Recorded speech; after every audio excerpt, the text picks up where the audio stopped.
Hello friends, मैं हूं Ayurvedic doctor Sarvez S Ansari और आप देख रहे हैं भारत का सबसे informative endorectal YouTube channel piles Ayurveda. स्वागत है आप सभी का।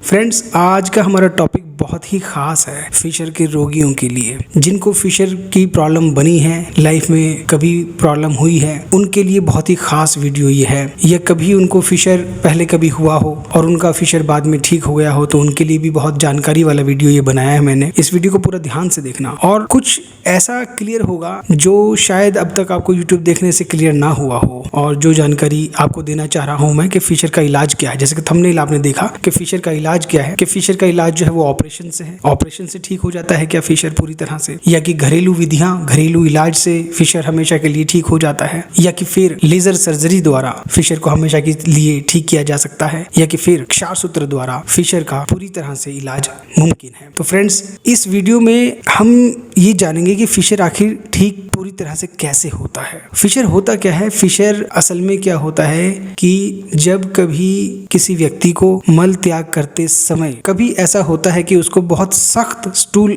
पास आउट हो जाता है, कभी उसने कभी ऐसा कुछ रहा कि उस पानी जो है वो कम पिया, या खाना ज्यादा खा लिया, ओवर ईटिंग कर ली, या कि उपवास कर लिया और उपवास के बाद जब उपवास को तोड़ा तो एकदम से ज्यादा हैवी मील जो है वो ग्रहण कर लिया, खा लिया, या कोई दवाइयाँ स्ट्रॉन्ग मेडिसिन ले ली, जैसे कि दांत में कुछ प्रॉब्लम थी तो दांत की तेज दवाई ले ली, उससे हो जाता है। या आफ्टर डिलीवरी महिलाओं को जो है मोशन जो पास आउट होता है वो 2-3 दिन के बाद जो होता है तो वो बहुत सख्त स्टूल पास आउट होता है, उससे फिशर बहुत ज़्यादा बन जाता है। या किसी को दस्त लग गए, मोशन बार बार आ गए, जब बार बार मोशन आ गए तो मरीज ने क्या किया, मोशन को हाथ से जो है वो सख्ती से साफ करने की वजह से भी फिशर बन जाता है। फिशर का जो सबसे मेन जो लक्षण देखा जाता है वो स्टूल पास आउट करते समय तेज दर्द का होना, इसका सबसे मेन लक्षण देखा जाता है। पेशेंट को किसी को लगेगा कि चलते फिरते कुछ सुई की तरह का चुभता है, कभी भी बैठे हैं, मूवी देख रहे हैं, घर में चल रहे हैं, कहीं गाड़ी में जा रहे हैं, एकदम सुई की तरह कुछ चुभेगा और एकदम ठीक हो जाएगा, ये भी इसका लक्षण है। कई बार किसी को बर्निंग सेंसेशन आता है कि दाह का अनुभव होता है, जलन महसूस होती है, लगता है कुछ मिर्ची टाइप का कुछ मल द्वार पर सेंसेशन हो रहा है, ये भी इसी से जुड़े हुए सेंसेशन जो है वो इसका लक्षण है। या फिर किसी को ईचिंग आती है, खुजली खारिश आता है, तो ये सब लक्षण फिशर के हैं। तो फिशर का इलाज क्या है? तो फिशर का जो इलाज है फ्रेंड्स, फिशर का जो इलाज है वो है स्फिंक्टर जो है मलद्वार में 2 स्फिंक्टर होते हैं, इंटरनल स्फिंक्टर और एक्सटर्नल स्फिंक्टर। तो ये जो स्फिंक्टर्स होते हैं 2 रबड़ के छल्ले हैं, 2 रबड़ के छल्ले हैं, और उन 2 रबड़ के छल्लों में जो अंदर वाला छल्ला है जिसको इंटरनल स्फिंक्टर कहते हैं, अंदर वाला छल्ला जो होता है गुदा द्वार का, जो उसमें स्पाज्म आ जाता है, उसमें कसाव हो जाता है, वो सिकुड़ जाता है, वो छोटा हो जाता है। क्योंकि जो हमारा जो ऑर्गन है, हमारा कोई भी ऑर्गन है, शरीर के बहुत ऑर्गन है, कई ऑर्गन है, तो ऑर्गन के जो कंट्रोल है हमारे हाथ में है, और कुछ ऑर्गन की कंट्रोल हमारे हाथ में बिल्कुल भी नहीं है। कुछ ऑर्गन ऐसे हैं कि जिनका आधा कंट्रोल हमारे हाथ में है और आधा कंट्रोल हमारे हाथ में नहीं है। जैसे कि मेरा हाथ है, अगर मैं हाथ ऐसे ऊपर उठाऊं तो ये मैं अपनी मर्जी से अपने हाथ को ऊपर की तरफ उठा सकता हूं, ये मेरे कंट्रोल में है। लेकिन हाथ के अंदर जो खून की नसों में, जो रक्तवाहिनियों में जो ब्लड का सर्कुलेशन हो रहा है वो मेरे हाथ में नहीं है। मैं हाथ को ऊपर नीचे उठा करके इसको मूवमेंट तो कर सकता हूँ, ये तो मेरे हाथ में है, ठीक है ना। लेकिन इसके अंदर जो ब्लड सर्कुलेशन हो रहा है वो मेरे हाथ में, उसको रोकना नहीं है। इसी तरह से शरीर के अंदर के सारे ऑर्गन हैं, हार्ट है, किडनी है, लीवर है, पेनक्रियास है, स्प्लीन है, इंटेस्टाइन है, तो जिन पे हमारा कोई किसी तरह का कंट्रोल नहीं है। गुदा द्वार एक ऐसा ऑर्गन है जिसमें 2 छल्ले होते हैं, 2 स्फिंक्टर होते हैं, एक्सटर्नल स्फिंक्टर होता है जिसका कंट्रोल हमारे हाथ में होता है। जब किसी को जो है शौचालय जाने की इच्छा होती है, मल त्याग की इच्छा होती है, तो वो बाजार में घूम रहा है व्यक्ति और वो ढूंढता है शौचालय कहाँ पर है, उसको शौचालय ढूंढने में 5 मिनट का टाइम लग जाता है और उसको प्रेशर पड़ा हुआ है मल का, तो वो कैसे रोके हुए हैं, वो अपने मलद्वार को कैसे सिकोड़े हुए हैं? क्यों? क्योंकि एक्सटर्नल स्फिंक्टर उसके हाथ में है, वो उसको रोके हुए है। इंटरनल स्फिंक्टर उसके हाथ में नहीं है। जब वो व्यक्ति पोजीशन ले लेगा शौचालय में जा करके तो वो अपने आप रिलैक्स होता है, इंटरनल स्फिंक्टर अपने आप रिलैक्स होता है और मलाशय में जो मल इकट्ठा हुई है वो वहां से फिर पास आउट होना शुरू हो जाती है। क्या हो कि अगर आप शौचालय में पोजीशन लें और इंटरनल स्फिंक्टर आधा ही खुले, और जब आधा खुलेगा और वहाँ से जो मलाशय में इकट्ठी है उसने तो बाहर निकलना ही निकलना है। तो जब फोर्सफुली वो मल बाहर की तरफ खिसकेगी तो उस रास्ते को जो आधा खुला था उसको नुकसान पहुंचा देगी, वहाँ पर जख्म बन जाएगा, वहाँ पर कट लग जाएगा।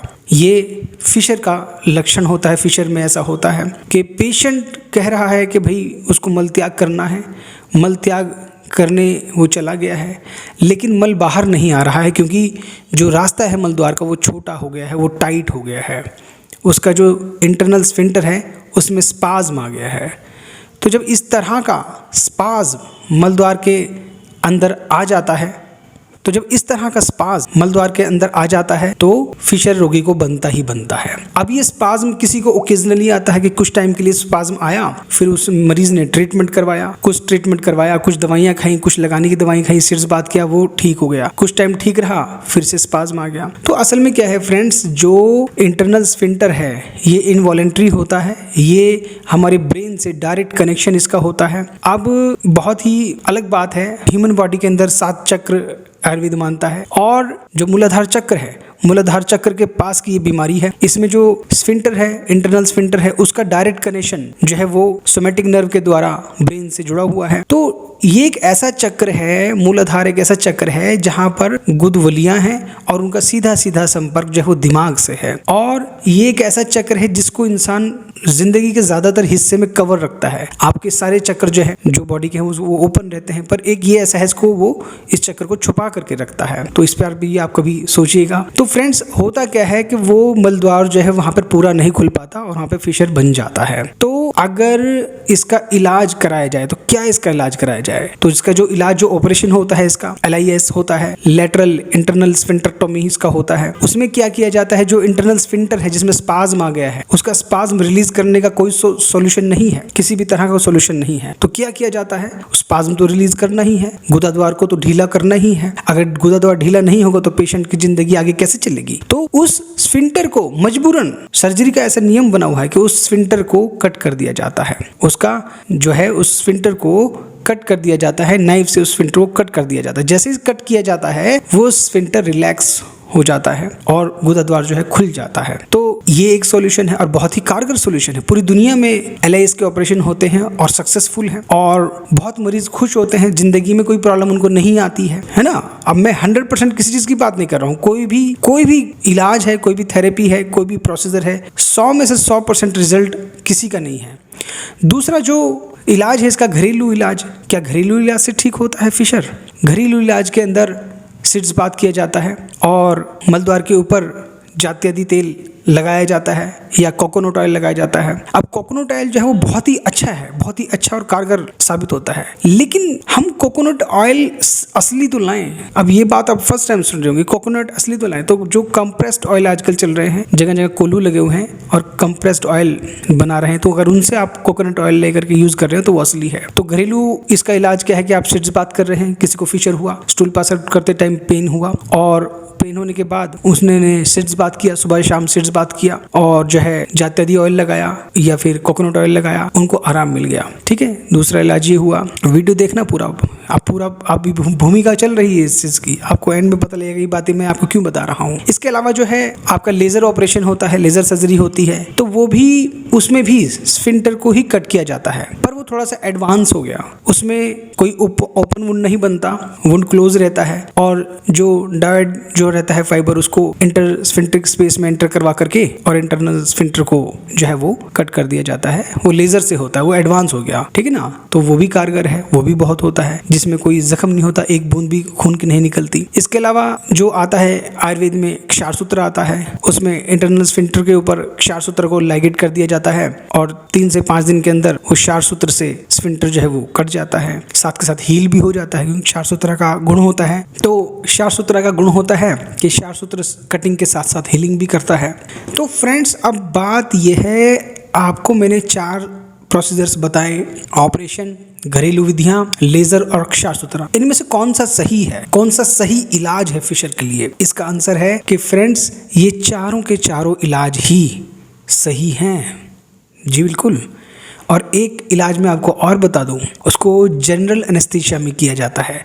उसमें क्या किया जाता है कि पेशेंट को बेहोश कर दिया जाता है और उसके गुदा द्वार को 4 फिंगर डायलेटेशन कर दिया जाता है, यानी कि गुदा द्वार को रिट्रैक्ट कर दिया जाता है, खोल दिया जाता है मैन्युअली। तो वो भी बहुत अच्छा कारगर रिजल्ट उसका आता है, लेकिन वो जनरल एनेस्थीसिया में होता है, वो लोकल एनेस्थीसिया में नहीं होता है। तो फ्रेंड्स, ये जो 5 विधियां हैं, ये पांचों विधियां ही बिल्कुल सही हैं, बिल्कुल ठीक हैं, क्योंकि ये जो विधियां हैं ये एक ही जगह पर नहीं पैदा हुई हैं, एक ही जगह पर नहीं इन्वेंशन इनका हुआ है। कोई विधि किसी जगह से आई है, कोई विधि किसी जगह से आई है। आज का युग ऐसा युग है कि हम पूरी दुनिया में जो भी ह्यूमन बॉडी के लिए जो भी कारगर साबित हुआ है, जो भी मेडिकल फील्ड के अंदर जो भी कारगर नुस्खा साबित हुआ है, जो भी कारगर विधि साबित हुई है, उसको हम यूज़ कर रहे हैं। हम अपने ही मोहल्ले के अंदर चाइनीज़ फूड, चाइना से आया हुआ फूड खा रहे हैं, ठीक है ना। हम एक ही उसी मोहल्ले के अंदर साउथ इंडियन फूड खा रहे हैं। तो पूरी दुनिया का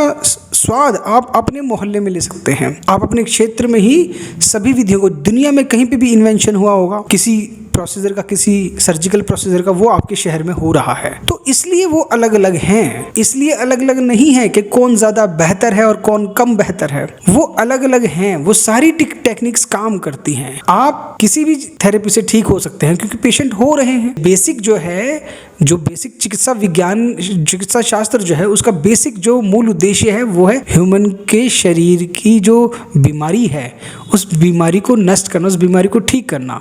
शल्य चिकित्सा से उस बीमारी को ठीक करना या दवाइयों से उस बीमारी को ठीक करना, ये मूल उद्देश्य है। अब वो सब इतनी सारी एक साथ आ जाती हैं, पेशेंट के सामने ऑप्शन आ जाते हैं। किसी को फिशर होता है, वो सोचता है यार ये डॉक्टर के पास गए तो ये बोल रहे हैं, उन डॉक्टर के पास गए वो बोल रहे हैं, और उनके पास गए वो बोल रहे हैं, घर वाले कह रहे हैं कि घरेलू विधियां कर लो, या यूट्यूब में कुछ और बता रहे हैं। तो पेशेंट कंफ्यूज हो जाता है, तो वो सोचता है कौन सा अच्छा है कौन सा बेकार है। तो ये सारी ही विधियां अच्छी हैं। अपनी इंटेंशन का, अपनी इंट्यूशन पावर का, अपनी अंतः सोच का आप इस्तेमाल कीजिए और अपने इलाज के लिए सही विधि को चुनिए। तो फ्रेंड्स, ये इस तरह से फिशर को आप हमेशा के लिए ठीक कर सकते हैं। और एक बात मैं आपको और बता दूं कि फिशर जो है ना, फिशर क्या होता है कि फिशर तो बहुत ही हल्के में ठीक हो जाता है।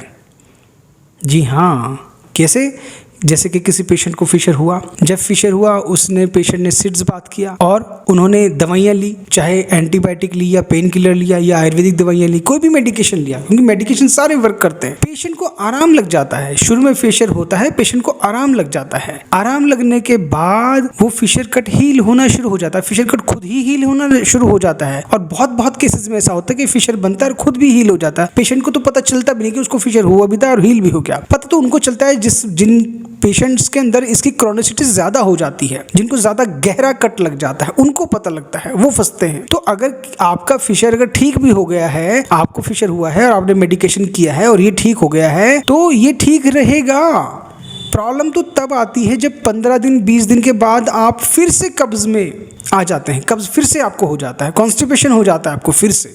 वो कॉन्स्टिपेशन फिर उस जख्म को फिर से ओपन कर देता है, रीओपन कर देता है। तो फिशर कट हील हो जाता है, लेकिन वो दोबारा बना हुआ कब्ज वो फिर से उसको ओपन कर देता है। फिशर तो ठीक हो जाता है, बट पेशेंट का कब्ज नहीं ठीक होता, बस ये कब्ज ही उसका परेशान उसको करता है। एनोरेक्टल फील्ड के अंदर जितने भी डॉक्टर हैं, वे सभी डॉक्टर्स परेशान है पेशेंट के कॉन्स्टिपेशन से, कि भाई कॉन्स्टिपेशन नहीं ठीक हो रहा, पेशेंट को ठीक करके छोड़ो, वो फिर आ जाता है, और वही आता है जिसका कॉन्स्टिपेशन ठीक नहीं हो रहा। तो फ्रेंड्स, आपकी जो बीमारी है वो फिशर है।